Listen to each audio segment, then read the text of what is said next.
Botopouf. Et oui, je tente de féminiser mon audience. Ah, foutue analyse YouTube qui dévie le bon youtubeur dans le putaclic. Maudit-soit-tu YouTube! D'ailleurs, je gagne beaucoup plus d'abonnés quand je ne publie pas de vidéos. Serait-ce un message caché? Bande de pute! Mais trêve de flatterie, je vais vous parler d'un projet qui, si vous suivez justement mon actualité dans les réseaux sociaux, via Instagram, Facebook ou Twitter, que vous devez déjà être au courant. Et oui, c'est un instant promo et je vous donne les liens sur la description. Je suis actuellement sur une bande dessinée qui devrait se finir début avril, soit pour la fin du confinement. Et non, ce n'est pas moi qui ai créé le coronavirus pour obliger les gens à se confiner, à s'ennuyer et commencer à regarder ma bande dessinée. Et je suis véritablement excité par ce projet. À force de le dessiner et d'en discuter avec des amis, je le peaufine et je crée même un univers qui pourrait se faire si la BD plaît. D'ailleurs, j'envisage même, par curiosité, de le proposer au Jump. Il faudrait juste que je trouve un traducteur franco-japonais. Mais pourquoi pas, on est fous ici, on est borderline.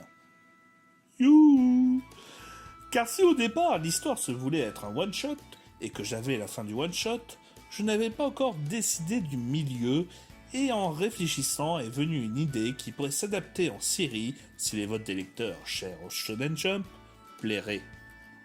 Mais trêve de galoperie, et je vais vous présenter ce manga. Ce manga s'appelle Gakigokan, et c'est l'histoire de Packboy, un youtubeur qui tente de faire une vidéo putaclic, cela ne vous rappelle personne bien entendu, et qui va donc appeler un gamin fantôme au nom de Gaki.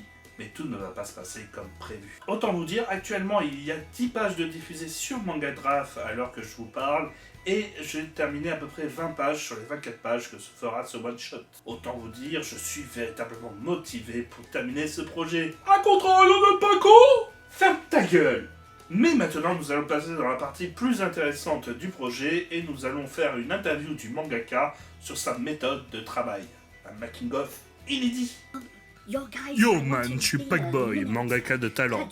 Ma manière de faire est totalement révolutionnaire et sans stylo ni feuille. J'ai décidé de faire dans le numérique.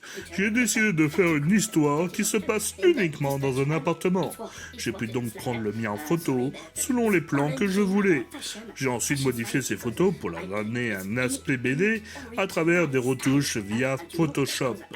Et pour les personnages, j'ai pris des figurines articulées, mon bodycon pour les personnages adultes hommes, et une figurine de Krillin de Figart pour les enfants. En les prenant dans les poses que je souhaite, cela me permet d'avoir la pose et surtout l'ossature, le squelette de mes personnages. Alors j'ai pu dessiner par-dessus en donnant le style de mes personnages. Il faut savoir que le travail a souvent été improvisé. Au départ, je voulais même faire Rohan Kishibe en héros.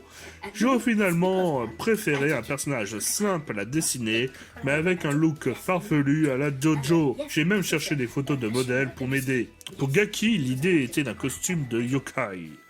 Et si au départ, je voulais faire un monstre proche du gamin fantôme de Ju-On, n'arrivant pas à faire un truc proche, j'ai préféré là aussi m'éloigner pour faire un personnage plus proche d'un univers de Akira Toriyama que je maîtrise plus. Il suffit ensuite d'assembler les dessins avec les décors, de créer les cadres, mise en scène à respecter, indiqués dans le scénario au départ, et de rajouter les bulles et dialogues pour enfin finaliser avec une mise au point de l'éclairage et de la saturation pour donner un aspect global cohérent entre les cases. Je sais. Appelle-moi génie, je dois être le seul qui doit utiliser toutes ces techniques révolutionnaires. Je t'en veux pas, suce-moi juste là. Oups, on me signale qu'on a dû couper l'interview du mangaka pour éviter la démonétisation YouTube.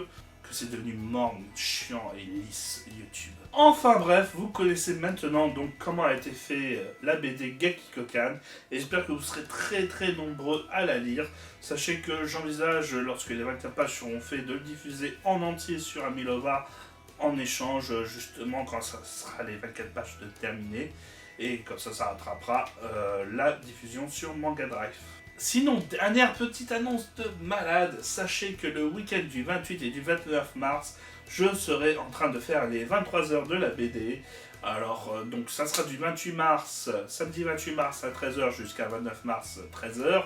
Nous serons normalement en live si ma connexion pakistanais-roumaise le permet, et vous pourrez me voir en train de dessiner. Vous pourrez m'aider à trouver des solutions sur le sujet, le thème qui sera choisi.